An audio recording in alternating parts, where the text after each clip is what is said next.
It's time. Ponyo, ponyo, ponyo, sakana no ko. Oh my god, I can't believe I'm saying this, but welcome back to Viewer's Choice, the show where you, yes, you, pick what we review. And it's been a long time coming, but today I take on this request from none other than my own daddy, my own papa. He requested Ponyo. And yeah, I love this movie. The Studio Ghibli movie, directed by Hayao Miyazaki, came out in 2008, I believe, so we're in that 10-year anniversary gap now. Yeah, I'm that old. Basically, Studio Ghibli's version of The Little Mermaid. It's about a little magical fish girl named Ponyo who wants to explore the human world above, but her father, this alchemist, steward of the sea, played by Liam Neeson, doesn't want her to go out and face the humans, these disgusting, polluting humans. But she goes anyway because she's got an adventurous spirit. She meets a little boy named Sosuke, and they form this kind of friendship, this bond. But as Ponyo starts using her magic more and more, it upsets the balance of nature, and so now you got a movie. I remember watching this 10 years ago, God, 10 years ago, and what I remember was that me and my friends were the only people over the age of 6 without a child there. It was me and my two other friends sitting in the front, and we were losing our minds because, for me, this was my first Studio Ghibli movie ever. Ponyo was the first one I kind of like actively went out and saw, and I loved it. It's a cute little movie, and it's got this nice blend of fairy tale elements, childlike innocence, some emotional heartstrings, and just gorgeous animation. This is the kind of stuff that you rarely see nowadays. With the advent of CGI and 3D and everyone having the DreamWorks eyebrow, this one feels very much like a fairy tale or a pop-up book come to life, and it takes on the kind of characteristics of a really good storyteller.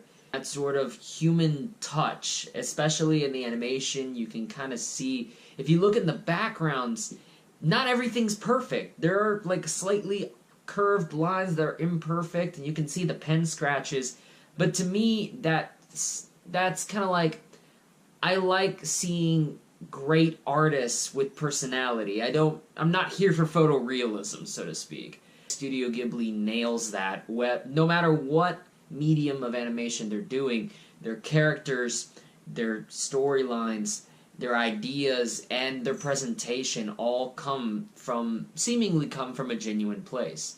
So, if you don't know how the Viewer's Choice format works, we talk about the best part, the worst part, and the funniest part before we go into scores. There are a couple of spoilers abound, so if you haven't seen the movie, just know now I recommend it a lot. But right now, no further ado, we're going to bust into the best part of Ponyo. Surprisingly, the parts that I linger on to are not really the Japanese anime kind of fairy tale elements. I like more of the realistic stuff. So for me, the sequence when Lisa the mom and Sosuke are learning the news that Sosuke's dad isn't going to be coming home because he's stuck out fishing for work. The way Lisa, who is my favorite character in this movie, the way she reacts to that is something fierce. I've noticed this about myself over the past couple days, thinking about this, that I like well-written mothers. Whether it's the bride from Kill Bill, I know that's a stretch, or Joy from Room, or Lisa. I like characters that feel three-dimensional. It's very much when you watch a sitcom or any kids movie that the mother is just your either stereotype bossy mother or she's just in the kitchen cooking.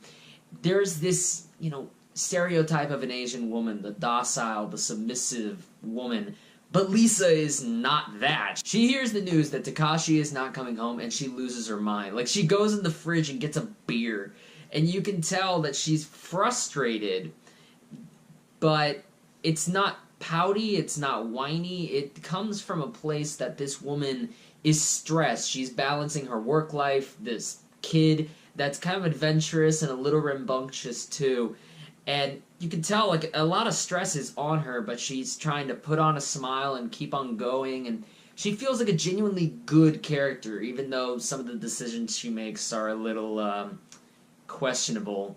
You get to see kind of the gamut of what it means to be Lisa. The happiness that she originally has when she thinks her husband's coming home, and she's so excited to just get that meal going and have him come home. You transition to sort of the disappointment, the sadness, the frustration, even when she's just like expressive and angry and laying on the floor, kind of drunk and just annoyed with the fact. You can see Sosuke trying to calm her down. And then that realization where she finds out that, like, wow, I'm raising a really good kid. This kid that's like, don't worry, Dad does this because he loves us and he'll take care of us and we've got each other, don't worry about it. She's realizing that, yeah, she's doing all right. And so she's happy and kind of upbeat.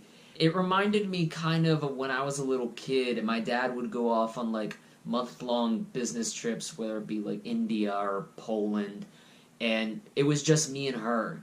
I remember the feeling of what it's like to just be kind of alone with your mom, and your mom can be really loose and happy and free one moment, and then the other moment she's really frustrated. I don't know. It kind of struck home to me, and that's why I like Lisa, the character. But now we're going to the worst part of Ponyo. In a movie where the waves have eyes, and Ponyo's little sisters represent like tiny guppies, and Ponyo herself, when she uses magic, evolves into having duck feet and then human parts, and there's this giant like goddess woman that turns out to be Ponyo's mother, that she's like 50 times the size of her dad, and there's alchemy and magic and stuff.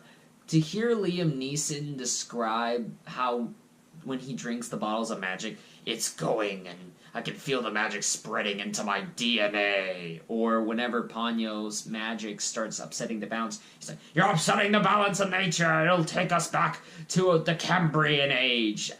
Something so specific in a movie that is kind of loose and fanciful and magical.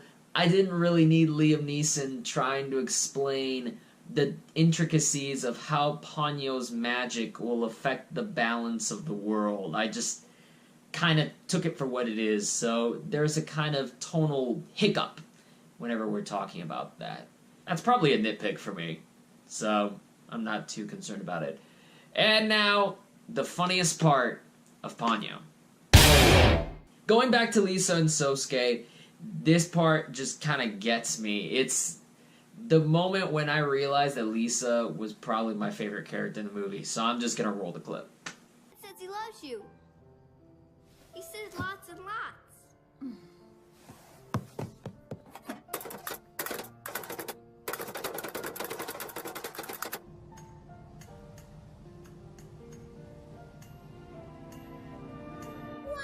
Wow! Nice, Dad! Enough said. Now the scores! I watched Ponyo in theaters and I came out raving about it.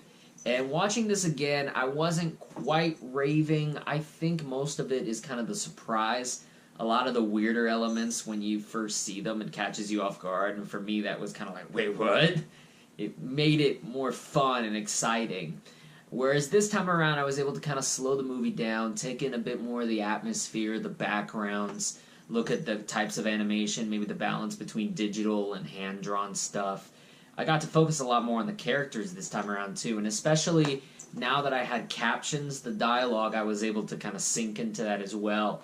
Dubs get a bad rap, but I think the children who performed, the younger sister and brother of Miley Cyrus and the Jonas Brothers, by the way, fun fact, I thought their performances were great, and I thought the rest of the cast did well in sort of selling me with these characters in this world, and it felt natural even when the magical crazy nonsense was going on. I like that this movie's not necessarily about parental love, but it's about the kind of love that comes from when you're taking care of someone. You've got Lisa and Liam Neeson, of course, taking care of their respective kids, but it's also Sosuke and Ponyo. Sosuke watching out for her, you know, even when she's like a baby fish, to Ponyo looking out for Sosuke whenever she's a human girl. If you hear the noise, by the way, that's my cats chasing each other across the room. I think Sage is trying to sniff the other one's butt. But for right now, I'm gonna go a solid 4.5 out of 6. It's a movie I like a lot, and it's one that I recommend to anybody, any kid, any parent. It's one of those movies that if you're getting kind of sick and tired of the sort of crazy, over-the-top, super fast, rubbery animation, this one has that kind of quick speed, but it's a different kind of speed, and it's one that takes a lot more time to breathe and sink you into an atmosphere, just like a lot of Studio Ghibli movies do. Don't worry, it's weird enough that your kids will be like, wait, what's that? What's that? They'll never be bored. But it's one that's not insane, and it has strong characters and strong themes. So, that's it!